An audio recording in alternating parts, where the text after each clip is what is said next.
Greetings YouTube. Today we're going to do something a little bit different. I have a pair of shears here that belong to a coworker of my wife's. These are Coronas HS 3950 forged, and she would like to get them sharpened up a little because it is nearing the end of the season and they have taken some wear and tear. So first thing I'm going to have to do is disassemble these puppies. And I don't have a clue what size bolt and what size nut this is. So, holy crap, did I get that the first try? I think that may be a metric. Darn it, I don't have any metrics down here. No, I do not have any metrics down here. That stinks. Alrighty, in that case, we fall back on an adjustable. What kind of adjustable I want to use on this puppy? I've got a couple of options. I've got this weird looking thing. Will this thing work? Is it too big? Nah, it's too big. Oh, this is too big. Or that's too small. It depends how you want to look at it, huh? What else do I got in here for options? Got this kind of weird looking thing. And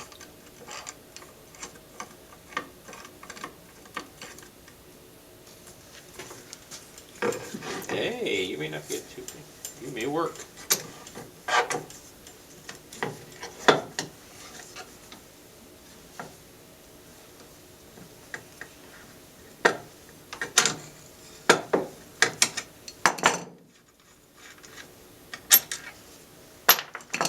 Okay, we're going to leave you out, so I think we're going to have to use you to get you back together again. Alright, so these I don't need. What the heck is this thing anyway? This is Skillcraft from Taiwan. Skillcraft sounds familiar. Are they still in business? This does 1/2 inch to 1 1/4 inches, and it's the 13-32 model adjustable wrench. I've picked that up somewhere. Okay, so what do we got here? Let's take a look at this edge. Okay, that feels pretty decent. That one's there's no major issues with that one. Let's check this one. And I applaud. She actually had a little oil on there. Yeah, there's no major issues with this whatsoever. Let's check the surface on there. That's a little dirty. Yeah, those surfaces need a little bit of cleaning, and it needs to be honed, but it's not uber dull, which is a good thing. Here we go.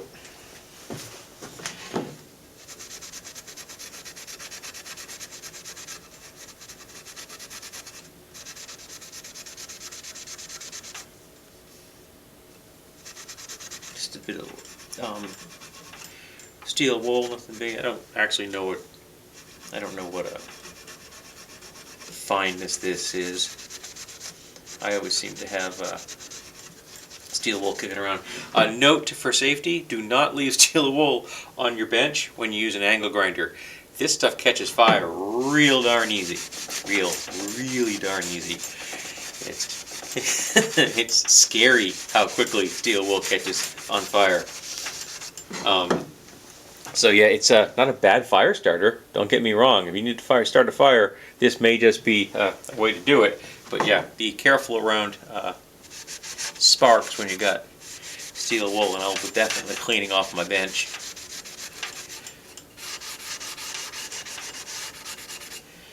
When I'm finished. Oh yeah, that's a lot better. That's a lot better. Clean that front a little bit. Front's not quite as critical. I mean, that's purely cosmetics when you're doing what I'm doing. The contact surface, though, you know, where the two blades come into contact with each other, and you can see that the highlight on there where they've been rubbing against each other. And this spot in here, that's going to give you hassles if you don't keep it clean. The front of the blade is, you know, is more cosmetic. And this is where the two blades come across each other, and this is where you're going to get residue from whatever it is that you're lopping. It's both my wife and her friend do professional gardening.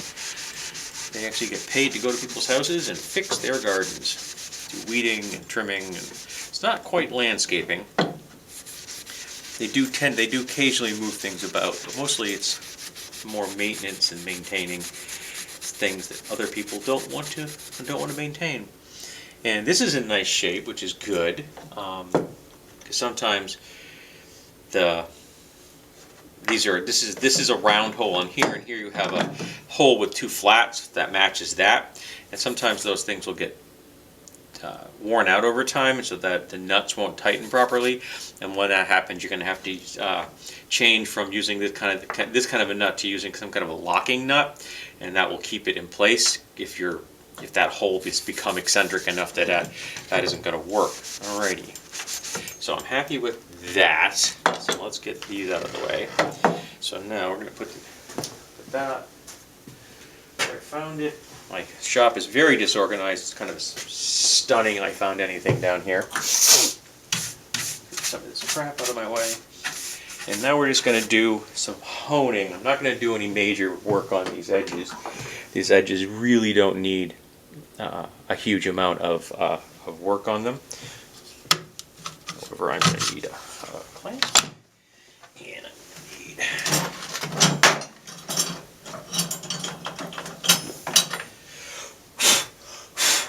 need my work sharp. This is my work sharp sharpener. There is no guard on this. I tend to just sharpen things freehand. I like the feel of it, but to hold it in place, the best thing I've found to do is to use a clamp, because there is a nice flat spot on top of your work sharp. And there you go. It doesn't go anywhere now. So now I'm going to work on the actual edge, and that'll be in the next cut. Alrighty, now it's time to make a little bit of noise. That's the momentary, and then you have the full time.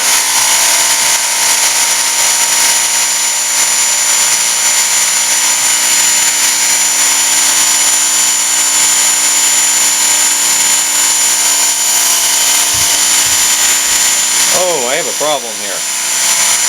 I got a problem here. That problem being that my camera mount is in my way. So I'm going to go this way.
Interesting that the grinds are significantly different between the two halves. And I don't know if that was intentional, or is that an artifact of the manufacturer?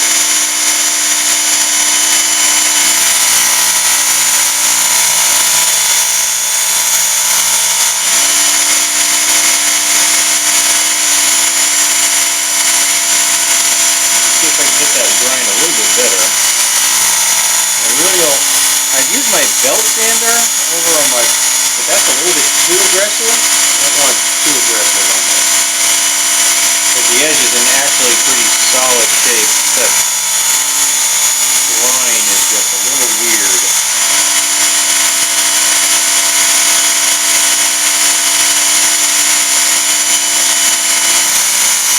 I gotta tell you, there's something very meditative about doing this.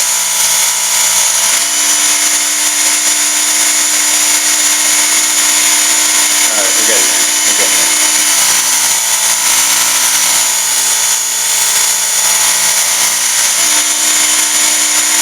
Oh yeah. Oh yeah. There we go. There we go.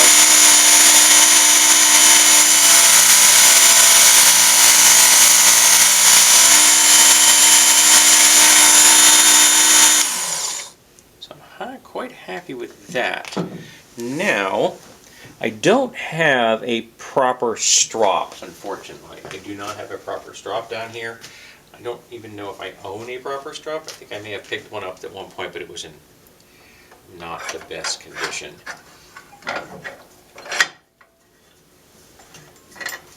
But I do have this piece of scrap leather, which I use for many, many things in my shop.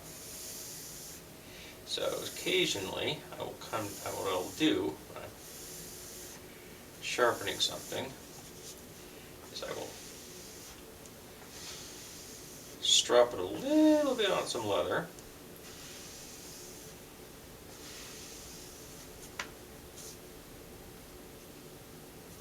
Gotta check the. Make sure there's nothing wrong with that. See, I don't want to touch this edge at all, because that really is that's the grind that does all the work.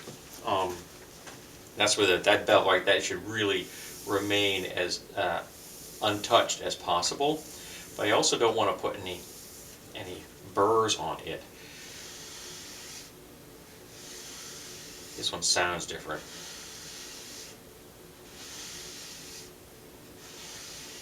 Definitely, there's a different vibe to this one.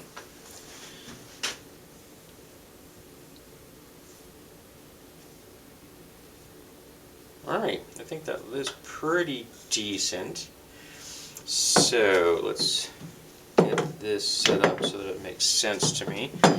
We're going to want to put the eccentric part back in here. Are you going to go back in? Yeah, you're all the way in. Oh, you sit more proud than I thought you did.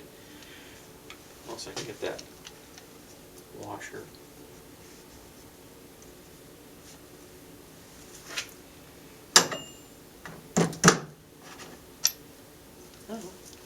Hopefully you'll come back in when I tighten you. Hopefully you'll come back when we tighten. Alright, so we're going to do that. Before I do that though, I am going to put just a touch of oil on that surface. This is that's just 3-in-1, nothing special. Nothing special.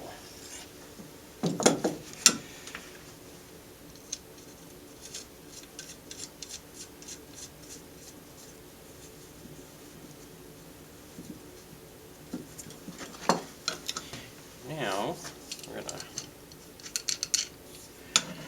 take that one off, and we're going to go back on. See if I can get this thing to tighten up now.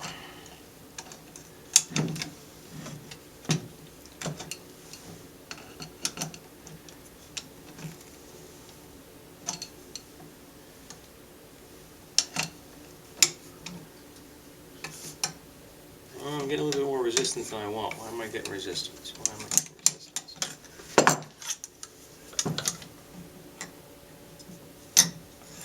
Aha! I think I just figured out why I'm getting resistance. It wasn't properly seated.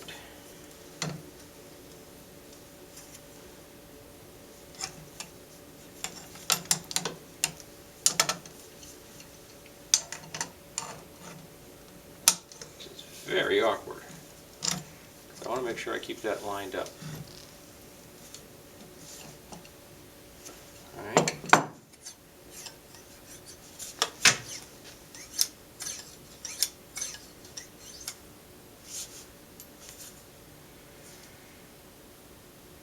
That.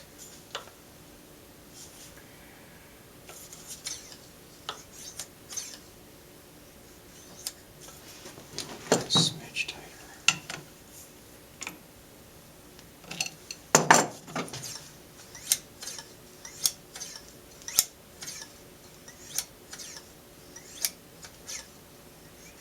Maybe not too much. Maybe too much.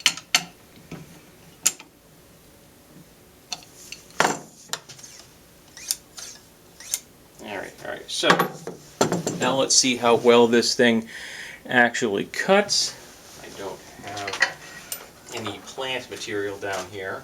However, we have some old cardboard kicking around. The cardboard isn't all that different from light leaves and such. So let's see what we got.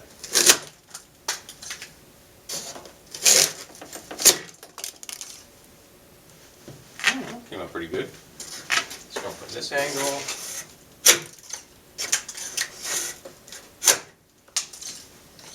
That seemed to work out pretty nice. That did indeed. Alrighty, so I'm happy with this little bit of just maintenance on these things, and I got cardboard all over the floor, but I'm quite happy with the way that came out.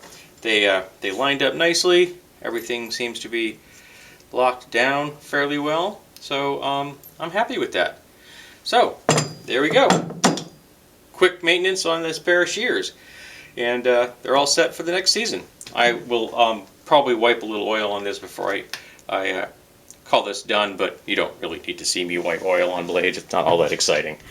Hope you enjoyed this, and I hope you come back for the next video.